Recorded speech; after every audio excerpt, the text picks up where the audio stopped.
tu passes par Lectoure et que tu es passionné du deux roues, tu es obligé de t'arrêter au magasin de Patrick Salle. Nous avons donc fait une petite halte pour rencontrer Patrick et en savoir un peu plus sur ce monsieur de la moto. Réellement, la moto, c'est quoi pour toi? C'est une passion depuis toujours et voilà, je trouve que la moto, c'est la liberté, c'est la vitesse, le plaisir d'une bande de copains, tout un ensemble. Et moi, j'ai eu vraiment la passion de la moto très très tôt. Et j'ai eu mon premier 125 à 12 ans.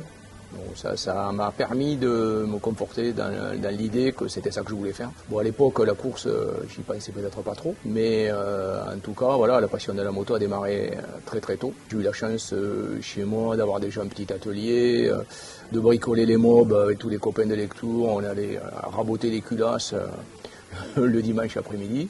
Au bout d'un moment, j'ai eu mes motos de route, j'ai fait un petit peu de route. Des 125, des 500 pour faire se balader. On faisait pas mal de balades là pour le coup un peu loin. Mais très vite, j'ai vu que je voulais faire de la course moto, quoi. Voilà. Et du coup, ton arrivée dans la course s'est passée de quelle manière? Du coup, j'ai démarré avec la Coupe Kawa. Et voilà, la Coupe Kawa, je sais que je lisais tous les articles de cette coupe. C'était un petit peu la coupe du moment. Et j'allais m'entraîner tout seul à Nogaro. Et finalement, ça s'est pas mal passé du tout, puisque première course, je fais, je crois, 4e. Et après, j'étais toujours un petit peu par devant. Et du coup, ben voilà, ça a démarré. Et ensuite, l'année d'après, j'ai fait la Coupe Ducati. Là, c'était avec des Panta 500 et 600, ouais. Voilà, bon là, c'est super bien passé. C'est Thierry Fornero qui me préparait ma moto, qui était le concessionnaire de l'époque. Et Thierry Fornero, d'ailleurs, qui a monté après l'école de la performance à Nogaro. Voilà, qui est assez connu grâce à cette école de la perf, mais qui était déjà un redoutable préparateur. Et avec lui, bon, on a tout gagné quasiment dans cette année-là. Et là, on était dans les années 83. Et donc, j'ai gagné cette Coupe Ducati qui m'a permis après de rebondir sur d'autres championnats avec des petits moments sympathiques, des moments beaucoup moins sympas, des années qui n'ont pas fonctionné, des années qui ont bien fonctionné. Et puis, très vite, je me suis mis après sur l'endurance. J'ai fait beaucoup de 24 heures du Mile de Bol d'Or. Je dirais 12 et 13 fois le bol et les 24 heures, quand c'était au Castellet, le Bol d'Or.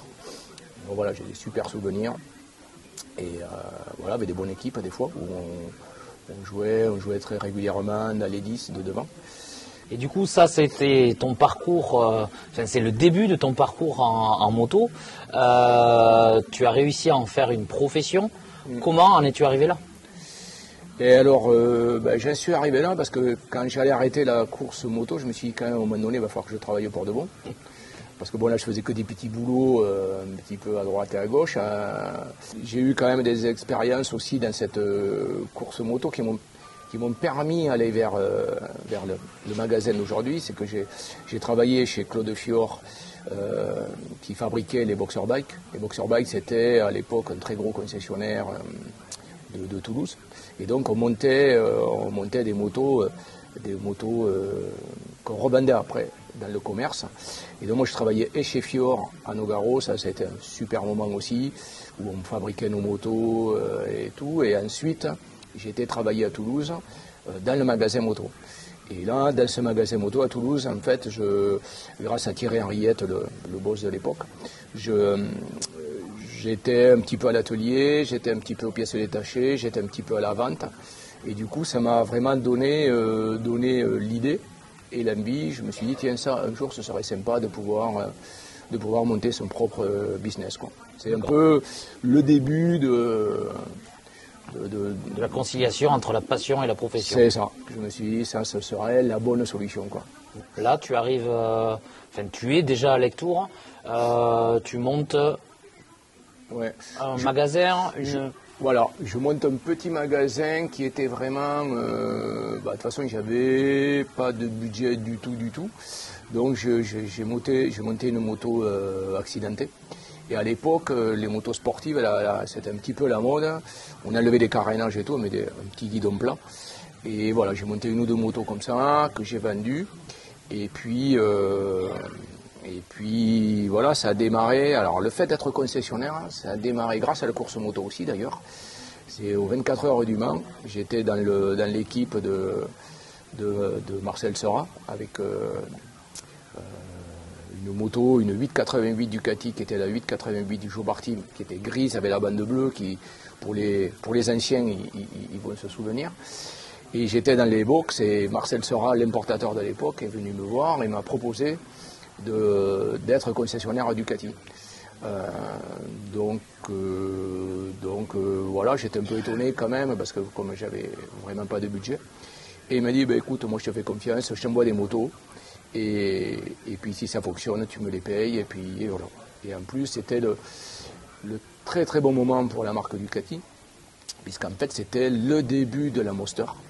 1993, je suis arrivé finalement dans la marque, le début du Monster, la fin du 888, le début de la 916, les deux motos hyper emblématiques de la marque. Et voilà, et j'ai démarré comme ça, et on peut dire vraiment grâce à Marcel Seurat qui m'a fait confiance et qui a fait partie pour moi des bonnes personnes que j'ai rencontrées au bon moment. Tout à l'heure, je parlais de Thierry Fornereau, je parlais de Claude Fior. Voilà, Marcel Seurat en fait partie.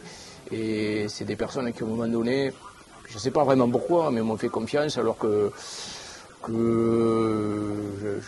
j'avais pas un rond, j'avais les cheveux très longs. Je ne sais pas. Le courant est bien passé et voilà, ça fait aussi partie des personnes qui m'ont permis d'avoir aujourd'hui ce magasin, qui m'ont fait confiance et voilà.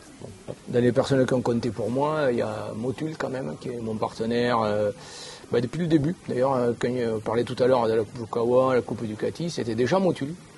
Et ça a duré 30 ans. Et du coup, c'est sûr que quand j'ai fait mon magasin moto, du coup, bien sûr, je l'ai fait avec Motul et comme partenaire, et on est toujours partenaire. Voilà. Donc c'est quand même une histoire. Et après, dans les gens qui ont compté pour moi par rapport à, là, je parlais tout à l'heure de tous les gens qui étaient autour de moi, qui m'ont aidé pour le côté compétition, des bénévoles et tout. Il y a aussi Claude Franco, qui est ostéopathe à Toulouse, et qui est le copain ostéopathe qui était toujours là pour les courses d'endurance, les 24 heures, les bols d'or, en train de remettre un petit peu tout le monde sur pied.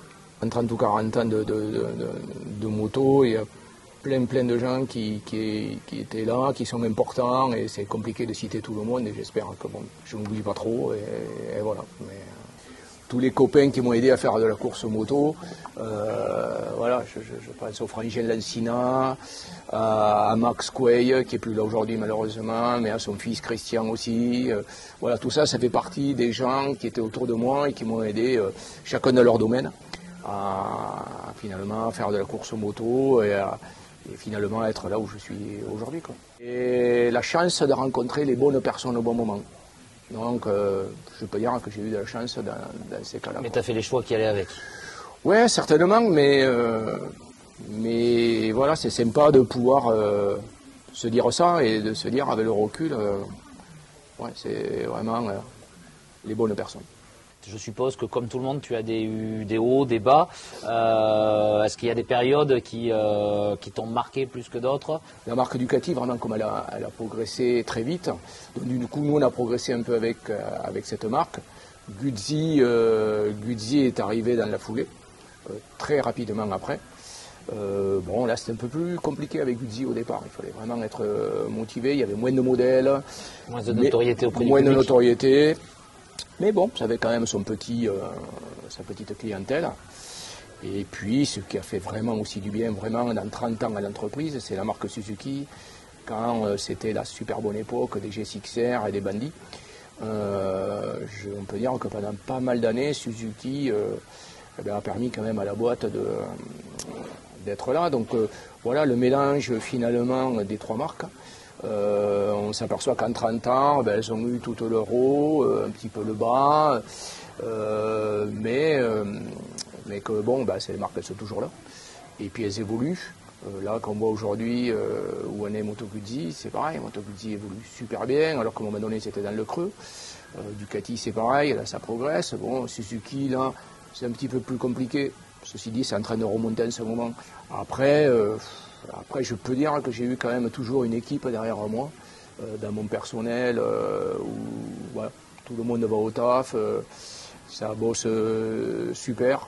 Je peux dire que chez moi, il n'y a pratiquement pas d'arrêt de travail, ce qui est dingue, mais ça n'arrive presque jamais. Ou alors, il faut vraiment qu'il n'y ait pas le choix.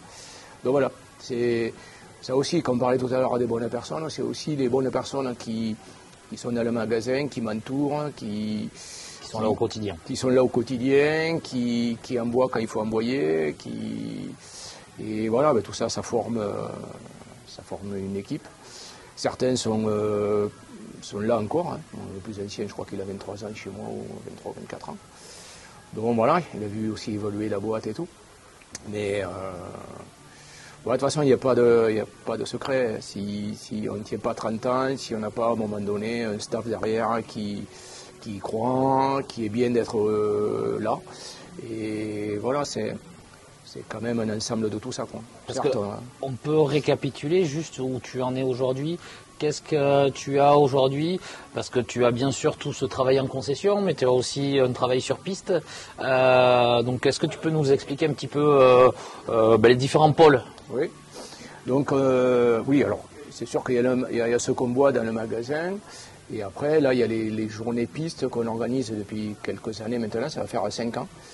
Donc là, on s'occupe d'organiser un petit peu, j'allais dire pratiquement clé en main, des journées pistes sur pas mal de circuits espagnols, où on porte les motos des clients, on organise un peu le box, on s'occupe de trouver des hôtels, de trouver des restos, de faire un petit peu du clé en main pour le client, c'est-à-dire les clients qui n'ont pas le temps ou qui n'ont pas de moyens de locomotion.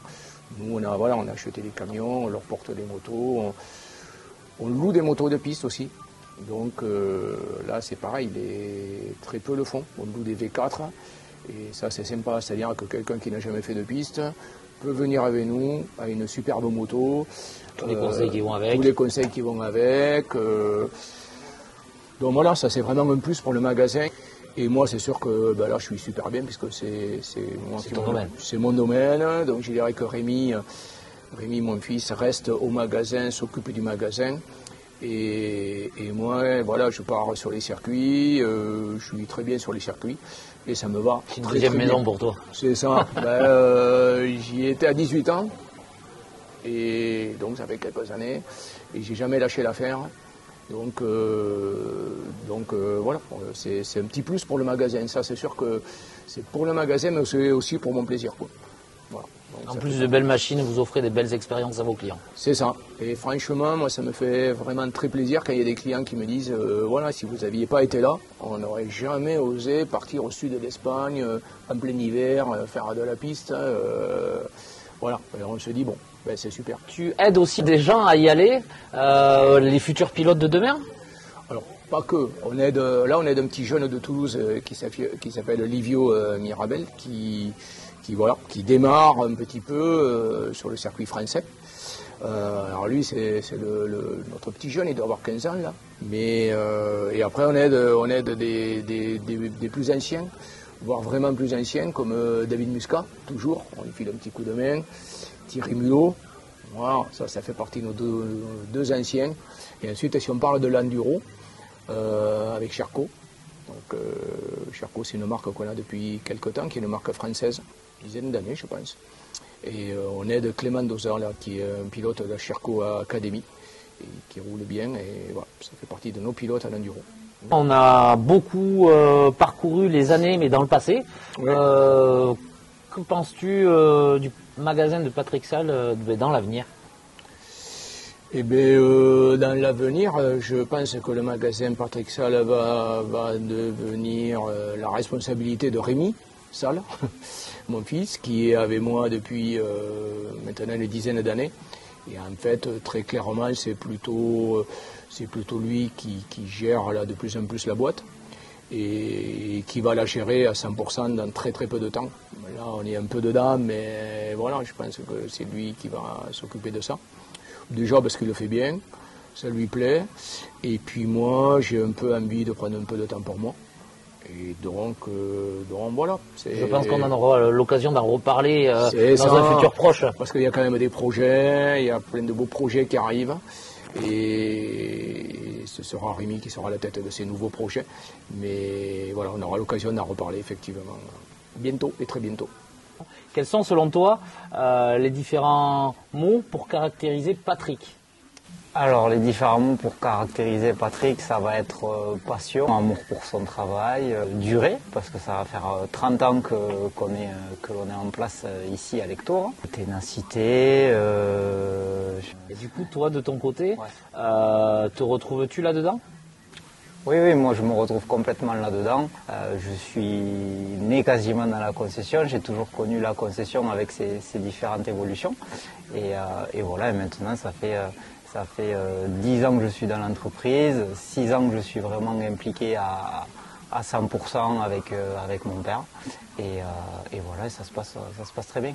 On a pas mal de projets pour l'avenir. Là aujourd'hui, c'est déjà de fêter les 30 ans de la concession.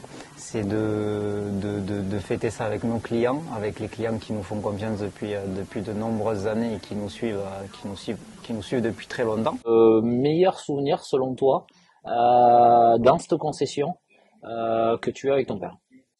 Alors le meilleur souvenir que j'ai ici, ça va être, on avait passé un excellent moment quand on avait fêté les 20 ans de la concession. Et moi, du coup, je commençais vraiment à m'imprégner un petit peu de l'entreprise, à être présent, à m'imaginer travailler un petit peu ici après mes études. Et c'était un super moment. Et puis là, on va pouvoir fêter les 30 ans.